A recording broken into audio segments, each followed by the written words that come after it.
पुरानी सड़क को उखाड़े बिना बिना लेवल की सड़कें आपको मिलेगी सियादेही से लेकर के सांकरा वालों को और बालोद जिला के तमाम निवासियों को।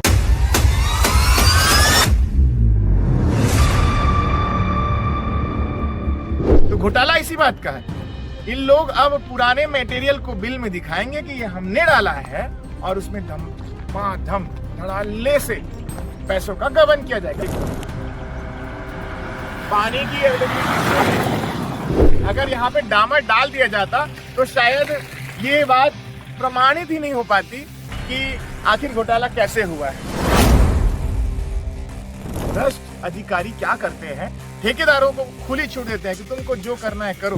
ऐसे भ्रष्ट अधिकारी जो ऐसी सड़कों पर भी समझौता कर देते हैं ठेकेदार के साथ, तो उन दोनों अधिकारी और ठेकेदारों पर कोई कार्रवाई की जाएगी या उन्हें और भी जगह पर इसी तरह का घोटाला रचने का आमंत्रण दिया जाएगा।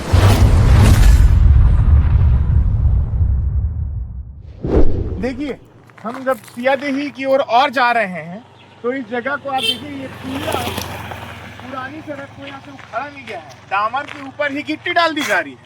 आप इस पैमाने को अगर डीपली समझेंगे तो इनको जो ऊपर में जमीन से जो हाइट चाहिए थी गिट्टी डाल करके, वो हाइट तो इनको पुराने मटेरियल से ही मिल रही है।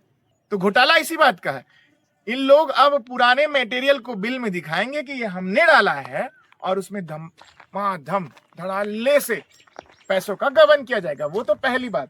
और दूसरा, भ्रष्टाचार कैसे होगा कि पुरानी सड़क को उखाड़े बिना लेवल की सड़कें आपको मिलेगी सियादेही से लेकर के सांकरा वालों को और बालोद जिला के तमाम निवासियों को जो यहाँ से आवागमन करते हैं। तो जब उनको उबड़ खाबड़, जैसे रोड में क्रैक्स आना, रोड में गड्ढे होना, गड्ढे में गिर जाना, ये तमाम चीजें अब इस सड़क बनने के बाद होगी। अगर विभाग उधर दिखाइए, देखिए किस तरह से धूल का अंबार है। देखिए पानी की अवेलेबिलिटी आपको नहीं मिलेगी पुरानी रोड को उखाड़े बिना। तो मैं वहीं पर था, अगर यहाँ पे डामर डाल दिया जाता तो शायद ये बात प्रमाणित ही नहीं हो पाती कि आखिर घोटाला कैसे हुआ है। फिर हम और आप कहते रह जाते कि भाई सड़क गड्ढा हो गया है, सड़क आगे पीछे है, सड़क ऊपर नीचे है। लेकिन आपको पता चला कि सड़क में गड्ढे कैसे होते हैं, सड़क में दरारें कैसे पड़ती है, क्यों सड़क जल्दी टूटने लग जाती है। क्योंकि बालोद जिले के जो भ्रष्ट अधिकारी है ना, चाहे पीडब्ल्यूडी विभाग के हो, आरईएस के हो, और जो भी संबंधित विभाग इस रोड को बना रहा हो, ये उनके अंतर्गत आता है। और उन लोग भ्रष्ट अधिकारी क्या करते हैं, ठेकेदारों को खुली छूट देते हैं कि तुमको जो करना है करो।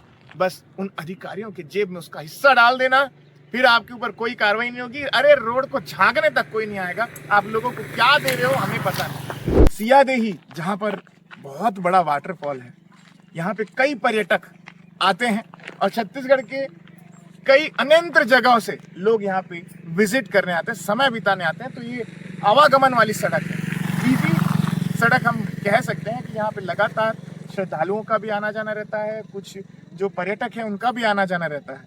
तो क्या हम ये माने कि ऐसे भ्रष्ट अधिकारी जो ऐसी सड़कों पर भी समझौता कर देते हैं ठेकेदार के साथ, तो उन दोनों अधिकारी और ठेकेदारों पर कोई कार्रवाई की जाएगी या उन्हें और भी जगह पर इसी तरह का घोटाला रचने का आमंत्रण दिया जाएगा। लेकिन हम आपको अपडेट के साथ हर खबर को बताते रहेंगे। बने रहिए मेरे साथ। मैं रोहित सोनी, पब्लिक स्वर।